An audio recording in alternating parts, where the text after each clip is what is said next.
మన కులంలో పుట్టినటువంటి ఒక ఆనిముత్యం అన్న దత్తన్న గారు, అదేవిధంగా తెలంగాణ ఉద్యమకారులు,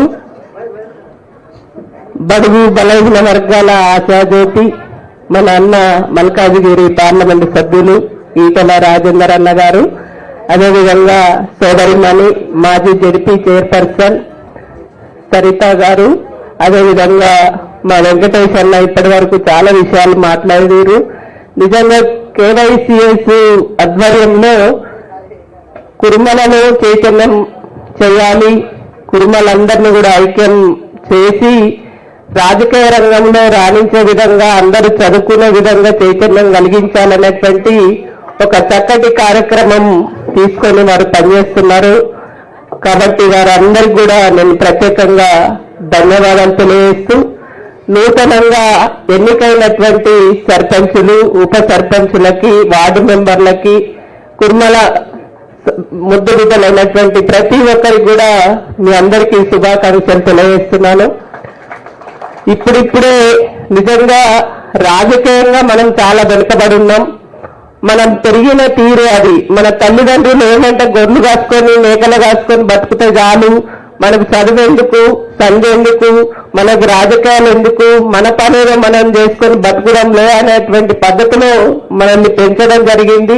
దాని నుంచి ఇప్పుడిప్పుడే బయటపడి మనల్ందరూ కూడా చదువుకొని రాజకీయంగా కూడా సర్పంచులుగా, ఎంపీటీసీలుగా, జడ్పీటీసీలుగా వివిధ స్థాయిలలో ఎదుగుతున్నారు. కానీ ఎదిగినా ఇంకా ఎదగవలసినటువంటి అవసరం ఉంది. ఇంకా చదువులో కూడా ఇంకా చాలా వెనుకబడి ఉన్నటువంటి పరిస్థితి ఉంది. మనల్ని అందరినీ చదివించే విధంగా మనమందరం కూడా పూనుకోవాలి.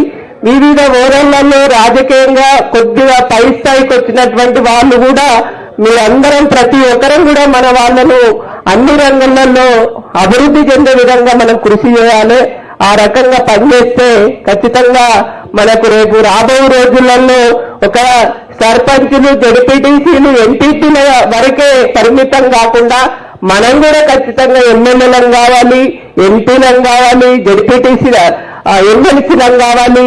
పై స్థాయిలో చట్టసభల్లో అన్ని రంగాలలో రాణించే విధంగా మనం ముందు ఉండాలంటే, ఇందాక తమ్ముడు చెప్పిండు, కుటుంబ సంఘంలో పనిచేసేటువంటి నాయకులు కానీ, అదేవిధంగా కేవైసీఎస్ దాంట్లో బాధ్యతలు తీసుకొని పనిచేస్తున్నటువంటి వాళ్ళు ఏ పార్టీకి నాయకత్వం వహించద్దు, ఏ పార్టీలలో లేకుండా సంఘం కోసమే పనిచేయడానికి పూనుకొని ఆ రకంగా గ్రామీణ ప్రాంతాలలో ఉన్నటువంటి మన కుల బాంధవులందరినీ కూడా చైతన్యం చేసే విధంగా అట్లా ముందుకు వెళ్ళి పనిచేయాలని ఈ సందర్భంగా కోరుకుంటూ, మీ అందరికీ కూడా నూతనంగా ఎన్నికైనటువంటి ప్రతి ఒక్కరికి కూడా శుభాకాంక్షలు తెలియజేస్తూ సెలవు తీసుకుంటున్నాను.